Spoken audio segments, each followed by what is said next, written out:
Welcome to the Motorpoint Arena in Nottingham. I'm Rob Plaister and I'm joined with Ed Kimberley. Ed, thanks for joining us. That's fine, thanks. How do you see the game going today, Ed? Well, I think, Rob, it's going to be a really close game. You look at the evolution of the Coventry Blaze and their identity and how they play the game over the course of the year. Playing against deep teams like Cardiff, they keep the scoreline close. It's their low-scoring affairs. I think we'll see that again tonight. It's something I've been harping on about, how the team have evolved throughout the year. That 2-1 game in the Big Blue Tent, I think we're going to see almost a mirror image game. I think that's going to be the type of game we see tonight.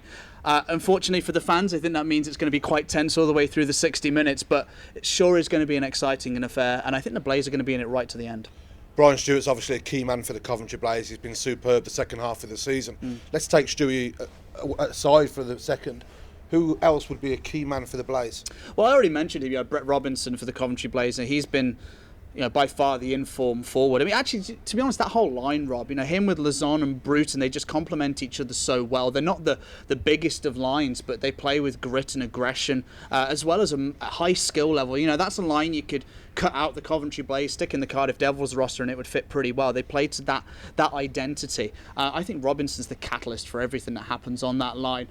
Bruton and Lazon for sure know how to find the back. I'm not saying Robinson doesn't know how to find the back of the net, but he just seems to make everything tick on that line. I also think that Jim Jorgensen at the back for the Coventry Blaze, he's going to drive offense in the way that Jim does. He gets a lot of third assists. I know there isn't a stat for that, but you look at the sheet and he will be making that pass to the first pass, the breakout pass that leads and to make something happen. And also in the back end, he's such a clever player. He's not like Kevin Noble. I mean, they're similar sized players. Noble plays a lot more aggressively. He's a lot more physical. But, Jim does the little things, the stick lifts, the positioning, his boxing out, even for a little guy, is incredible. And he somehow manages to shield guys from the puck and let Stewart cover up the rebounds if there are any. I think those two guys tonight, if they're on their game, they're going to lead the Blaze to be successful. The Blaze also have the highest penalty minute leader in the league in Boris Valabic.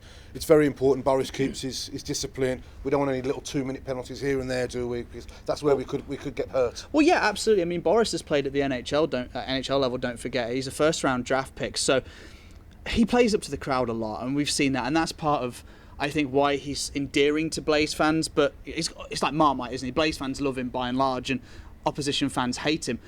But 2 minutes in the box for Boris Valabic is 2 minutes that hurts the Blaze because we use him on the penalty kill. He's that big body that can take up a lot of space. He cuts out passing lanes by just being there. He clears guys out in front of net. That goes without saying. And he does little things in his own zone as well. I mean, I talked a second ago about Jim Jorgensen's really good at this. If he wins a puck, he's so calm and collected on it. He just doesn't panic. That next thing he does is key to getting, like I said, third assists. He gives that a good first pass. He finds a man in space. And if there's nothing on, there's nothing on. He'll take a stride to give himself some space and, if in doubt, glass it out. And those kind of things, that calm, collected style of hockey that Jorgensen and Boris Valabic have, if they can implement tonight, it's going to be massive. Because, I mean, I'm tense sitting here, 3 hours before face-off. I can only imagine what the guys down in the dressing room are feeling right now. And the Cardiff Devils they're a deep team. They're a tough team to play against. A team we haven't had a lot of success against, but we did beat them 2-1 in the Big Blue Tent in the last game there. Tell us about Cardiff and your opinions on them and how you see them bringing into the game today. Well, that 2-1 win in the Big Blue Tent was big, and I've said that I think tonight's going to emulate that. That for them was a big game. That was the last game in their rink, so they wanted to finish with a bang. Tonight, the Blaze are trying to defend their playoff title. The Cardiff Devils trying to get a little bit of retribution because they wanted to win the league and they missed out by a cat's whisker, so to speak. Being in the home of Nottingham, I guess that analogy is appropriate. But the Cardiff Devils are a deep team. Similarly to the Blaze, they play a similar way. They do have a lot of flair. They have a lot of clinical. I mean, they've got. Russell and Kirk are playing on their third line, two guys who played in the NHL level. You don't get that a lot in European hockey, the DEL and the Swiss leagues, the big leagues. So to have that level of talent in their team just shows that they're a threat.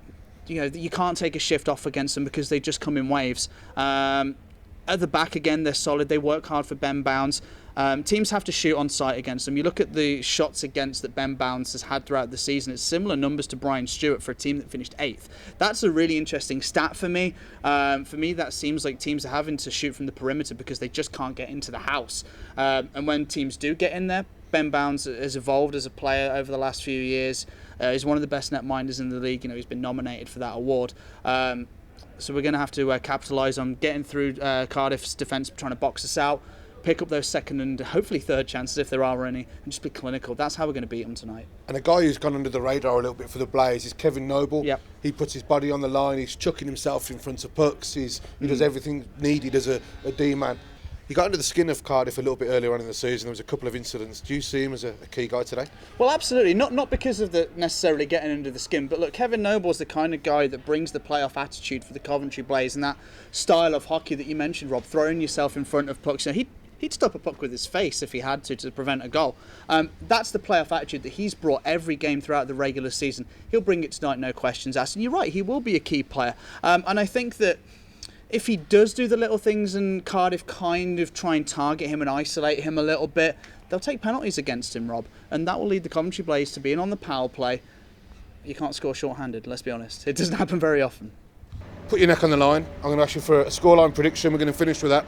Give me a scoreline prediction. Well, 3-2 Coventry. I don't think this is going to be a 6-4, a 6-3. I see this being a tight game, maybe with an empty netter to make it 4-2, but 3-2 Blaze, I'll be optimistic. Ed, thank you. We're going to talk again before tomorrow's final. Whoever's in there, so let's hope it's Blaze. Thanks, Rob. Appreciate it.